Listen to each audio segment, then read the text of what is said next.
joining me tonight is Nicole. Hello there. And Jess. That just made me cringe a little bit. What? Doing it backwards? I know. I was literally saying to Nicole, I'm like, oh shit, I'm doing it backwards. I'm like, yeah, well. And then I was like, oh, she's going to say something. Anyway, tonight, I was correct the whole way through, even though I said it wrong. Tonight, we're doing Barbarian. Barbarian was on my top 5 of 2022 last year.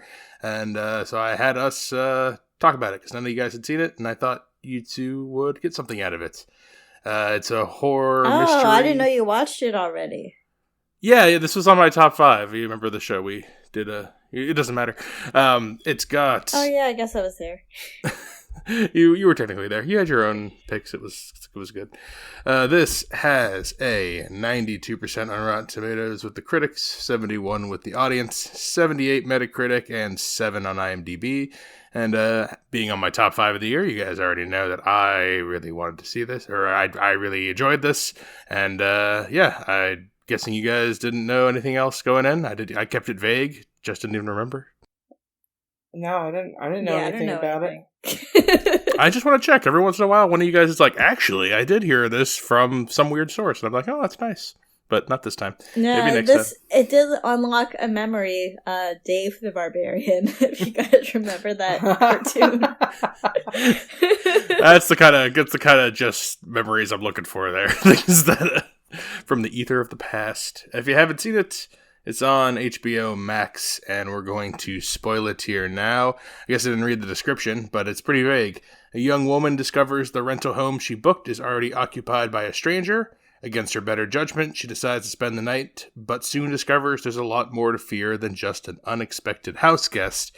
And I think that's about, you don't want to give too much away. We're in spoilers, but this movie's kind of in 3 parts. There's when our main character shows up to the house, Tess, and it's already occupied by Keith. They both booked it on different Airbnb sites, so now they're stuck there together, but they don't know each other. And they're trying to feel each other out, see if the situation's safe. And then the more stuff happens in the middle third. It kind of takes a turn to a different character. And then in the third act, it all comes back together with more crazy stuff that I was not expecting going in. I didn't know anything going into this movie when I saw it for the first time. I didn't even know it was about Airbnb. I just knew the director and some of the actors, so I knew nothing, and that's probably the best way to go in knowing nothing. Jess, start us off. What did you think of Barbarian? The first minute or two, not maybe minute or two, first 10 minutes I watched this, I knew it was going to be good. Like, it was just such a good setup. Like, she is in the middle of a very bad area. She walks in and there's someone staying at the Airbnb, and she's got nowhere else to go. And I'm like, this is just set up for a movie that I know I would love. And then there's a lot of twists to it. Like, I don't think there's anything you could have predicted that actually came true. Like, it was almost like a 2-part movie. Like, I don't want to give it away, but in the middle of the movie, you think that it ends and a new movie starts, but it's all connected at the end. Yeah. The characters, like, you're just so surprised by them. I think what I was most surprised by is I've never seen Skarsgård have some sort of, like, charmness to him or oh, you always see him as a monster? Yeah, no, like, I just think of Pennywise, or just, like, I don't know, some scary just guy, but Skarsgård was actually very charming, and I was like, this is actually really weird to watch. Yeah. But, I mean, I loved it through and through. This is 100% a Jess movie. Like, I was really tired when I turned it on, and I didn't think I could finish it the entire way through, and I was like, my tiredness went away entirely. Oh my god! I've never heard that from you. All right, strong start. Nicole, your thoughts opening on Barbarian. That's so weird that you said that about the feeling like 2 different movies. I literally said that when we were watching. I said, "Oh, that was short." And you then, said after the first 40 minutes, yeah. the next part started. I was like, "Oh, okay." Yeah, I didn't know what to expect. I didn't even quite know this was a horror film. I wasn't really paying attention to what anybody was saying at any time about this. Brennan and my sister were talking about it the night before we watched it, and I still didn't pay attention to what they were saying. So I figured you were. That's why I felt it was okay to talk about it. Yeah. I didn't know what to expect. That's for sure. But I just, I wish that there was some movie. I know it wouldn't really be exciting if the person just didn't go in the dark place. You know, I was like, oh, everyone's got to be curious. I'm not fucking curious. My ass. And you're not curious at all. You don't want to save the person at all. You're like, oh, nope. hell no. That guy could have. There's so many times because our main character. Yeah, that guy could have been screaming for the next hour and a half, and I would have been like, "Sorry, buddy, I ain't going down there." That's Tessa's biggest no. flaw. Is she wants to help these. She just wants to see the best in people, but you know, no way. The goal does not. I didn't notice in the beginning that it was like a rundown town. I didn't see that. I totally missed that. I didn't see it as well in the beginning either. Like, it wasn't until it's pure daylight, and you're just like, how is this place still standing? I think they do that on purpose, because when you get there, it's raining, it's dark, it's the middle of the night, and she's got nowhere to go. Like, she tries calling some places, it's a convention town, whatever. Usual horror movie excuses. But then, yeah, when it's daytime, you just see how run down this neighborhood is. It is I'm sorry, straight though, abandoned. I bet wherever you are, you could drive 30, 40 minutes away, and you'll find a hotel. Like, not in Detroit, apparently.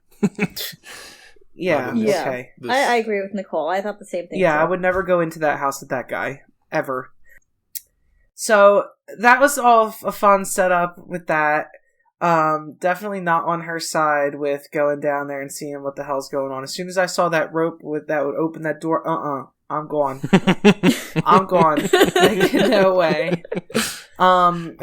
So, you know, all that's a little far-fetched to me. I don't know many people that would be like, oh, I am interested in going down there into that the steps after seeing a fucking camera with a dirty bed. Yep, that's exactly what I want to explore.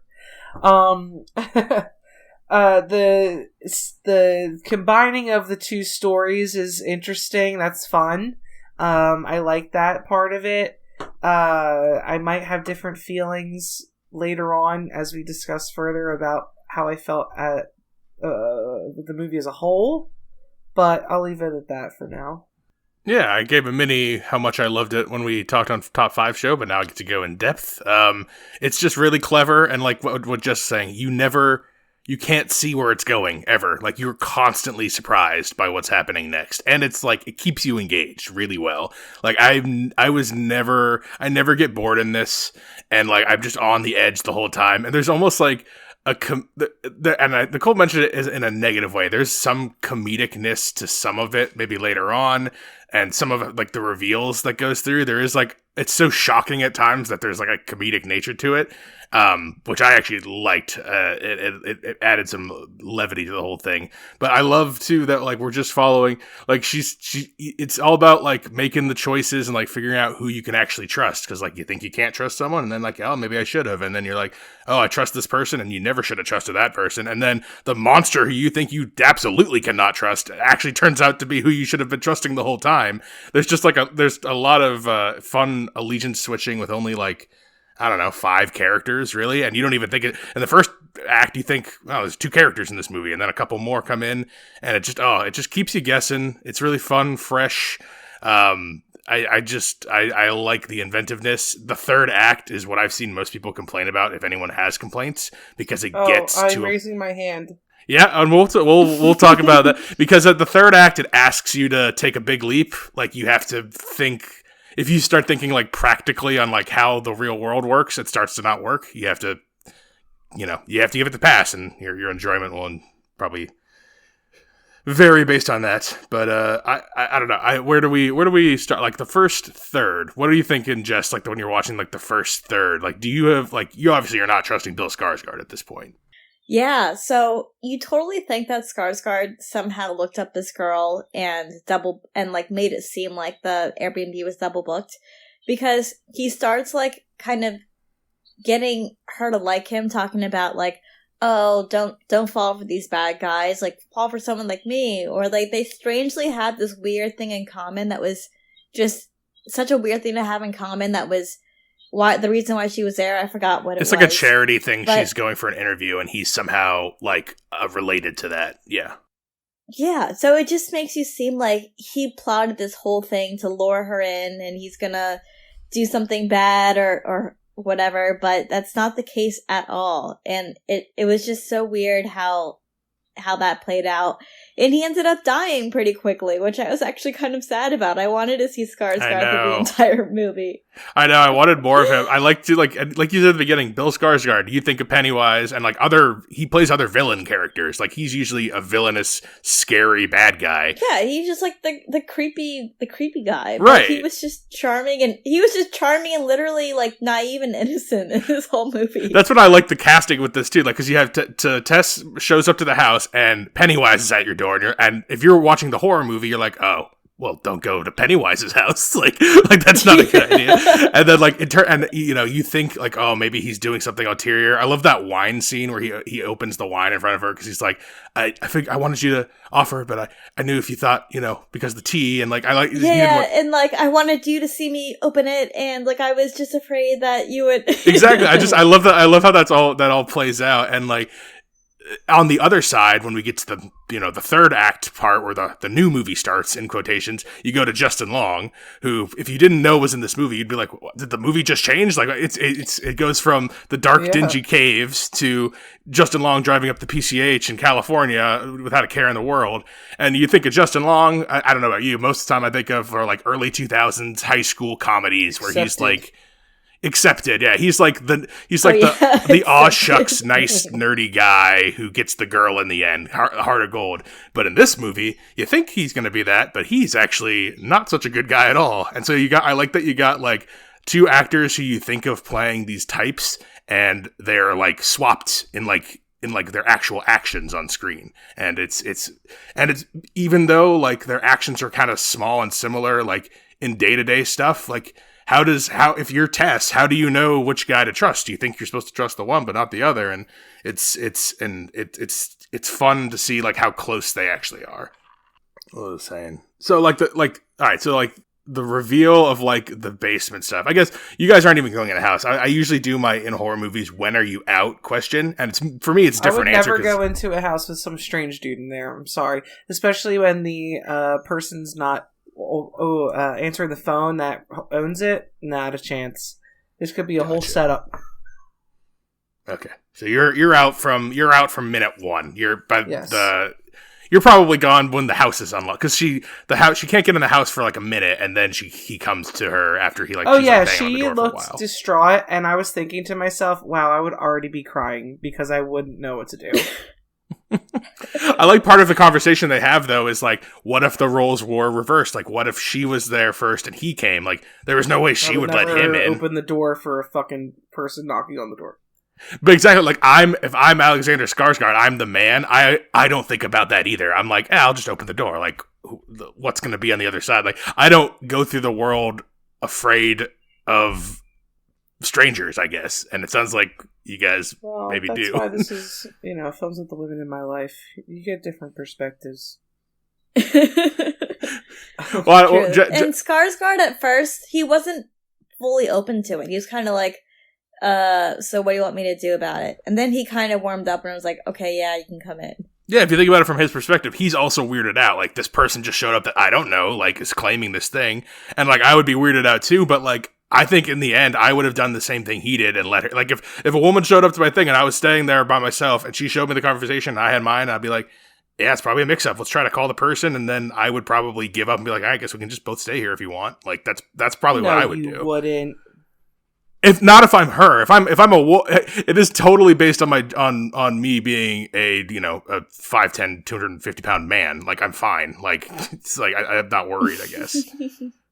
Okay, so I'm out already. Jess, are you out already? Yeah, Jess, are you out already? Yeah, probably not as out as Nicole. I'm trying to think what I would do. I think you might do it the first night, like, because you're a little more adventurous. Yeah, I think Depending on how tired I was, honestly. Well, that's the thing. Like it's not like she gives up immediately. She's on the porch forever. She calls everywhere. Nothing's open. Like the neighborhood's got no lights on around. Like there's nothing around her. Like her option is to. That's an unrealistic part of the movie. Like Nicole said, like you can just drive 30 minutes. There will be something, and it's a major city. So I feel like major city. Right. It's not in the middle of nowhere. If it was a barren city, yeah, if it was in the middle of nowhere, like. I think circumstances would change, but this is Detroit. I guess so. All right, you can drive. Yeah, imagine you guys are in this situation then, and the two options are you stay in the house, the locked house with the stranger you don't know, and this is the only interaction you've had, or the alternative is sleeping in your car in that neighborhood. If those are your only two choices, then what do you pick?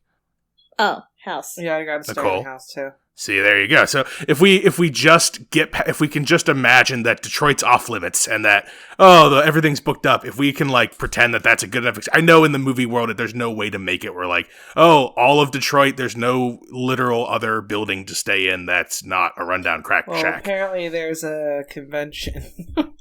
There's a convention. A medical convention. There is a convention in town. Because like all the doctors, all the doctors hang out in the worst part of Detroit. I wanted to ask you, Jess, if you know how we've talked recently on episodes where like there's moments when the three of us watch movies and we kind of laugh at it and we're not like supposed to, but like it's just funny what's happening. That happens to me in this when she pulls the rope. And there's the door, and she goes down, and she's like, fuck. And then she goes down, and then she sees the rope. She's like, oh, fuck. And she just keeps going. And then the next door opens up, and there's even more stairs that go down. I'm like, oh my God. Like, that stuff is like when I'm seeing this, like, how deep this is the first time watching this, I'm just like, I had no idea. I was thinking, like, is this an Underground Railroad thing? Is she gonna find, like, some Harriet Tubman's down there? Skeletons in here? That's kind of where I thought it was turning. Not into this. Not into what it turns into? I didn't think it was going to be a grotesque humanoid. I thought it was going to be a person that was not, I guess, incestually created and just like a killer connected to another house or something. It definitely threw me for a loop of what was actually down there. Yeah, I want to go more into the people who live in the basement in a second, but on the Justin Long part, because we haven't talked much about that. So he's like a big shot. Wait, okay, so yeah. So when the first movie cuts and the Justin Long part starts. Yeah. Like, that scene where he's singing whatever song on the highway was so funny. I didn't rewind it or watch it again only because I was so invested in the movie I wanted to finish it. But, like, the way he sings that song on the highway... I think Nicole was laughing with that too, actually, now that I think about it. It made me laugh so much. Well, something like you get introduced to Justin Long's character, and he's the new character in the movie.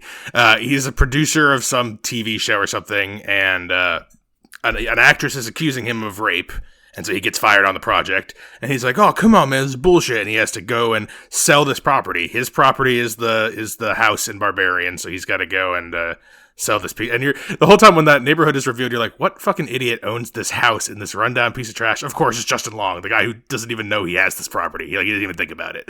So that's who owns this house in this piece of shit. Oh my God, I just made a revelation. What?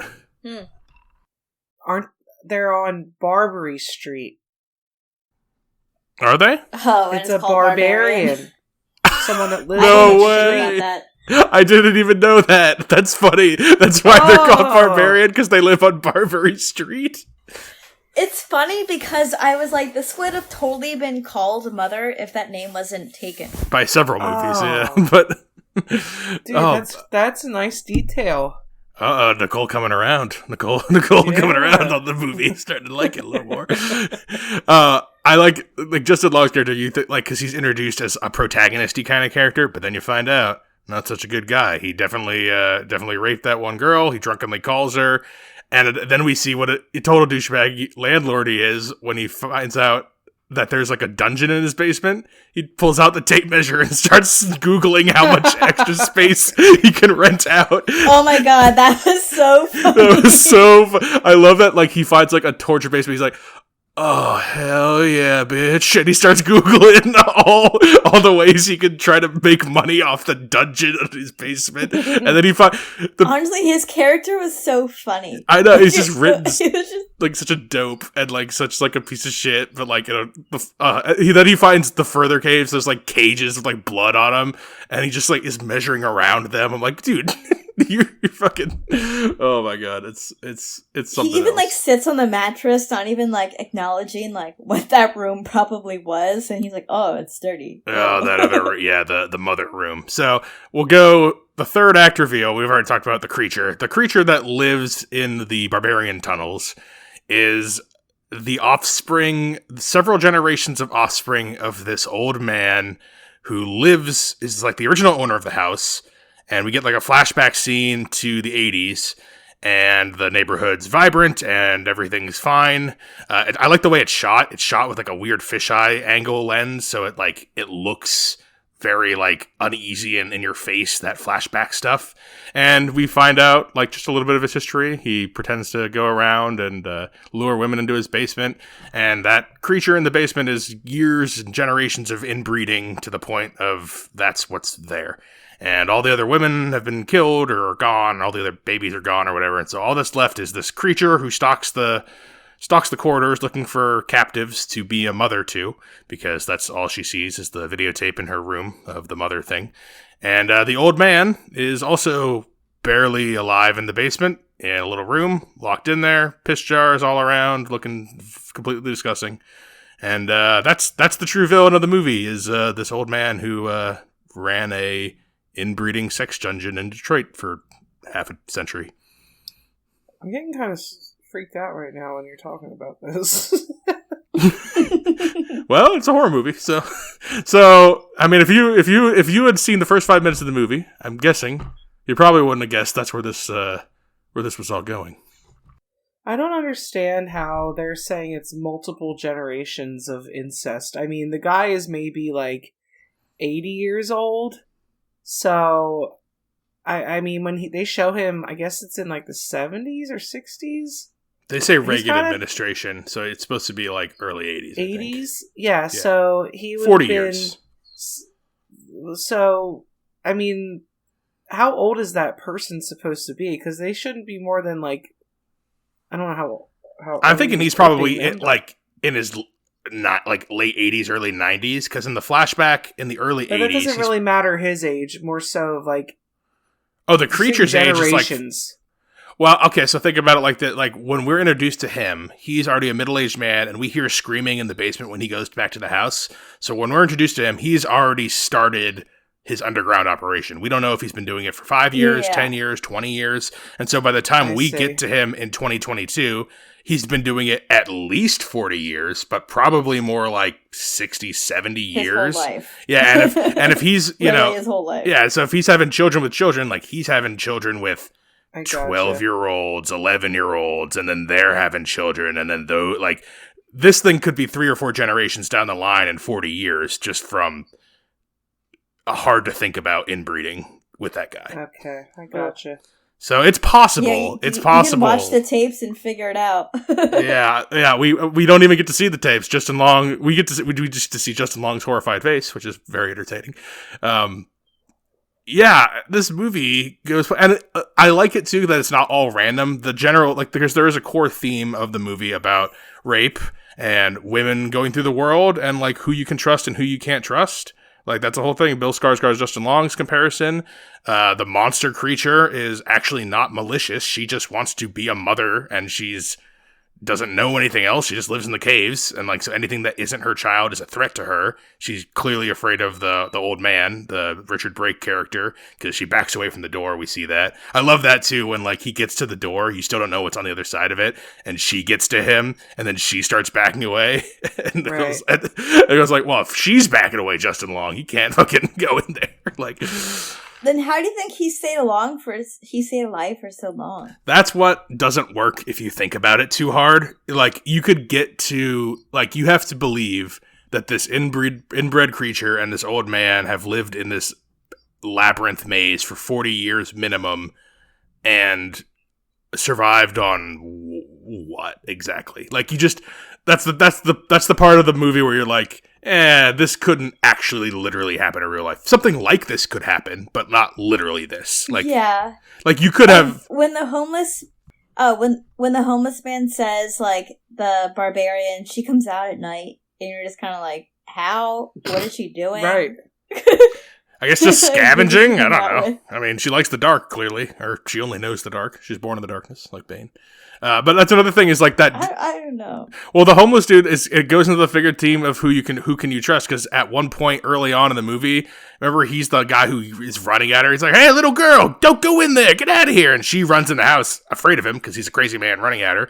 But then later on, you find out he was trying to warn her. Like I like that I like all the playing with your expectations of trust. Yeah, I actually thought that was true. I thought he actually was trying to warn her. I didn't think that he was just a lunatic. Yeah, no, I thought it While was. we've been talking, I've been reading some things on IMDb, and what Jess just mentioned is one of the things. It says it's never explained how she's able to get out of the house since all the doors open from the outside. There's no... Exactly. Like, the string, that's all from the outside. Like, I don't know how she leaves, but clearly she does, because that first night, Tessa's door was open, and Skarsgård didn't open it, so obviously the barbarian did. And Right. that door to the basement is like, I think it's probably like a spring-loaded door or something, because the guy made it so that the person couldn't get out of the basement, so how is she getting out? Well, so we see the underground tunnel system too, and at one point, it's hard to follow because it's all in the dark and shaky cam and flashlights and stuff. But like, there are points in the tunnel that there's like forks in the road where it goes left or right. I think it's supposed to be implied that like the tunnels are built where there's like other entrances and other places to go in and out of. We just don't get there. Like, I don't think we explore the whole tunnels. There's a lot more under there that I don't think we get to because there's other things going in. So like, because this guy had, I mean, if we're to believe, all this guy did was kidnap women, rape them, make babies in the tunnels, and build the tunnels. Presumably, I mean, these could be pretty elaborate tunnels. And like, I think it's also supposed to imply like part of the reason the whole area went to shit is because people started disappearing, and instead of looking into it, they just left. Like Nicole's favorite characters, the cops, who just didn't care that. This crazy woman came running up to her. Oh my god, that was so ridiculous. You were about to storm out. But honestly, in real life, I could see that actually happening. See? Especially because she looked like a homeless person. Like, she hadn't showered or eaten properly or whatever in 2 weeks. And she's talking about something so crazy. Like, I could see cops in that area having very similar experiences. Scenarios happen all the time. Yeah. And just not, Thank you, Jess. I tried to defend this position to Nicole as well. I have the same position as you. Is these cops probably see some crazy shit every day, so like they can't go to every person who's like claiming there's a man being kept in a, like they probably hear crazy stuff like that all the time. So they gotta, they're gonna take every crazy person at their word in this rundown city. I'm not going there. No, you're the one who was. You were so furious at the cop. You were going to storm out of the room. I mean, clearly she was fucking malnourished and disgusting, and she's saying she's been attacked, and nobody cares. They're just not going to take her to the hospital and leave her there. I mean, and the girl was black, so I feel like the race part probably has to do with it too. A little bit of racism. One of the cops black? Yeah, but still a cop. I don't know. Still a cop. One of the cops was black, yeah. The main cop, the one that she was interacting with the most. Yeah. Well, we'll just agree to disagree on the cop's motivation. But what's the point of this whole thing? That she's keeping the girl in the basement to be her baby, and Justin Long is being a little shithead. The Justin Long. So at one point, her and Justin Long escape with the help of the homeless man, and he's saying like, "I've lived in this water tower 40 years. She ain't never come in here." And then of course she busts through the door and rips Oh it. my god! That's when I was done. Honestly, that's the kind of stuff I like. I'm like, it's levity. It's like, this movie's like, it's having a little fun with itself. It's not being so dark and serious because this whole movie is about rape babies. So like, let's have a little fun. Then she just appears. Yeah, this is some good fun. And then they have to run away. They get to the top of the water tower, and Justin Long decides. God, okay, wait. Can I tell this part? Yeah, please tell this part. They're trying to run from the barbarian.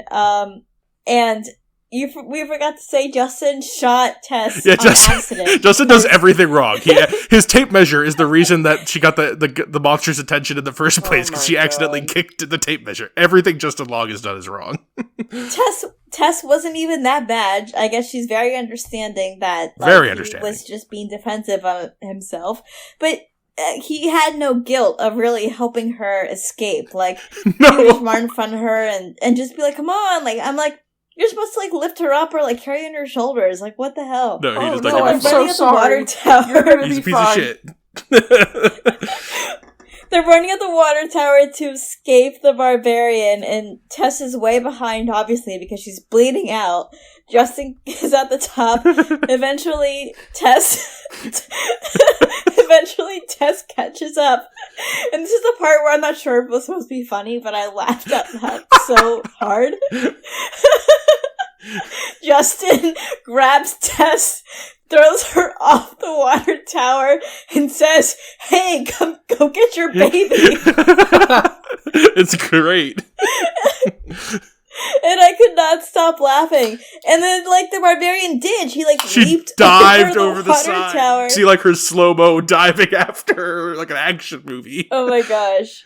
I don't know if that was supposed to be funny where you just said, "Come get your baby," but that was so funny. But again, like Nicole said, what I didn't like is that they fully survived. Like, Yeah. if you were gonna jump off a building, at least make it like a 2-story house where, like, maybe you survived, maybe you didn't, but a water tower, there's no chance. I mean, anyone since would when survive. since when is it that a person produced from incest has these superpowers? Superheroes, yeah. When you're inbred, She fucking you become superhuman.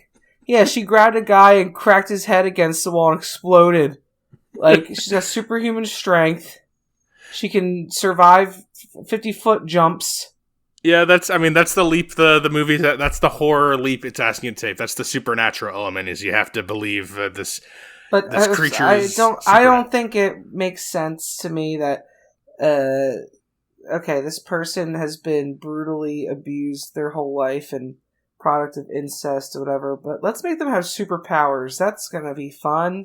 That's not a fun topic. It's part of the reason why for me it is not a 5-star movie, because it's so it's everything I look for. It's fun, inventive. It's got people I like behind it. It's got great writing.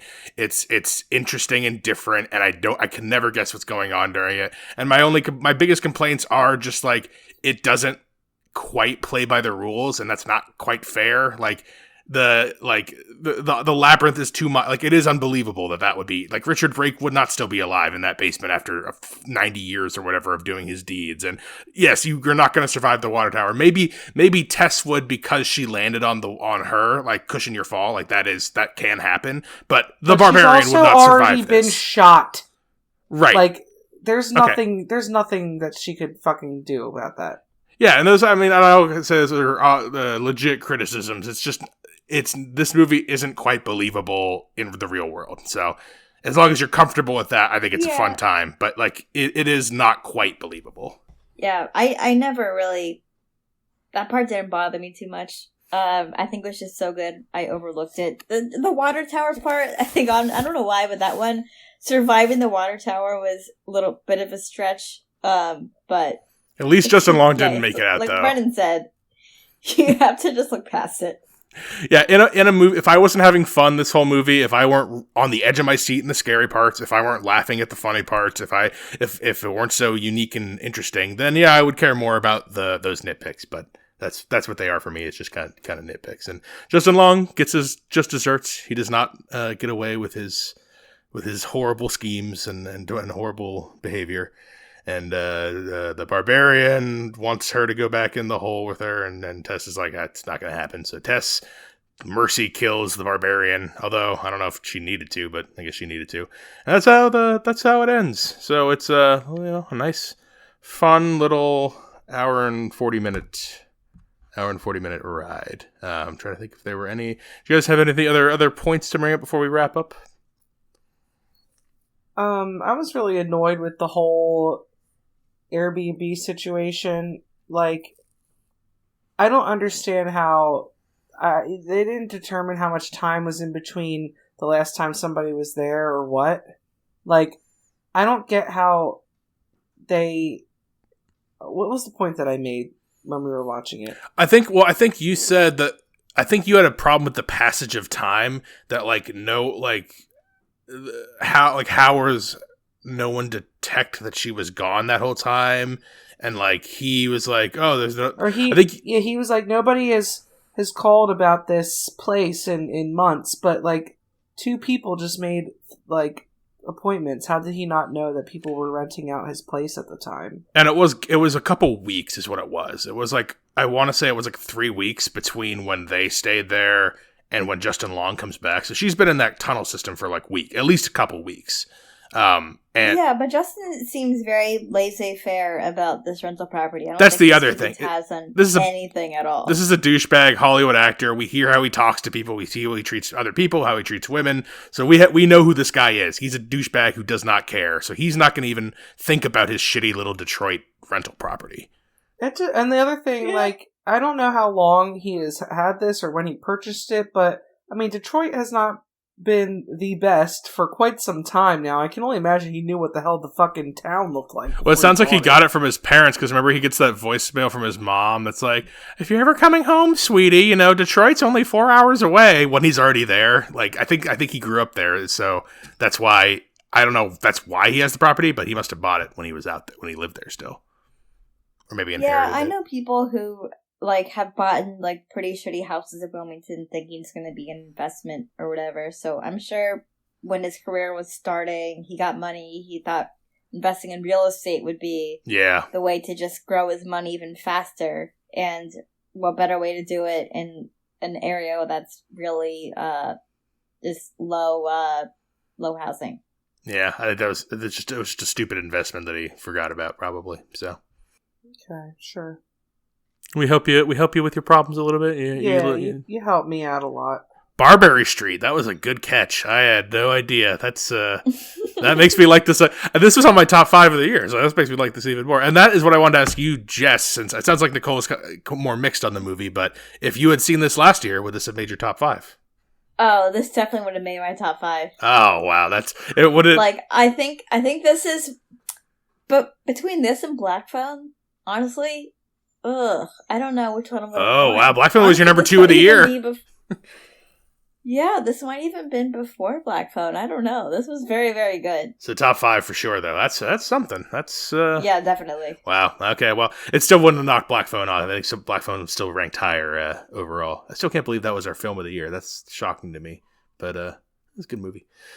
All right. Well, it sounds like Jess, you gonna recommend Barbarian? Oh, absolutely. I think I already... Well, no, this is probably too scary for Karen. It's hard when you want to recommend a scary movie because so many people... I think it's too scary for her. I think it's too scary for Mama K, unfortunately. Yeah, it's just so good. I know it is. You want her to. You're like, not all horror movies. Like, you want her to watch good ones, and then she just won't. So I know, it's like you want to recommend it to your friend who's like allergic. It's like, here, try this ice cream. It's so good. And they're like, I'm lactose intolerant. I can't. But it's like, but if you get her to try, maybe you won't be this time. That's what I do. That's what I do with ceviche. If I go to Colombia, I'm allergic to certain shellfish, but I'll eat it there and just be sick for a couple of days. Like, yeah, because exactly. Anyway. I'm just gonna be in a lot of pain for 2 days. Deal with it. I need to eat this ceviche. So, all right. So it's recommend from Jess. Nicole, are we recommending Barbarian? The ending was so fucking bad. It was so bad. You had a lot of complaints about the ending. You did. Before I give my answer, I also saw another thing on IMDb that I think you would like too. Another play on words. So. The full title is Barbarian, which uses the same exact letters as Airbnb. Oh, I do like that. Yeah. Well, you gotta recommend it now. Give it a very soft recommend for my taste. But it was scary. I was on the edge of my seat too. I'm not gonna lie about that. I say even without the twist, the first 40 minutes are legit, like actually very scary. Like it's very tense. I was gonna say, Nicole, if it ended the first 40 minutes, like I'm sure your perspective would change. It was like a short story. It was like, oh my god, what the hell was that thing? I would have liked the end of that. Yeah.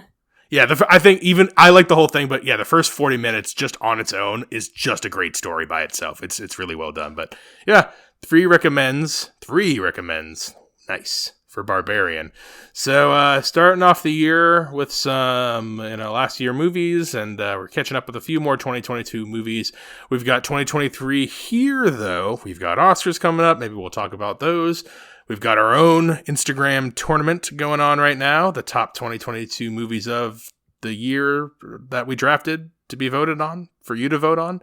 That's on my Instagram. More information on that at Brennan_podhost. I think about half the movies are still in. What's the best movie of the year? That's for you guys to decide. We also have we had a Facebook, Films with the Women in My Life, and if you want to reach out with questions, suggestions, any other of that kind of stuff, we got an email as well, filmswiththewomen@gmail.com. All right, that is enough for the evening. Thank you guys for being on Barbarian. Yay! Thank you for having me watch this. Yeah, I got one of those 3 or 4 movies a year from Jess that I'm getting a couple more recently. I'm gonna get a couple strings together. Nicole, I got to work on. She still hasn't liked some of the stuff recently, but tough nut.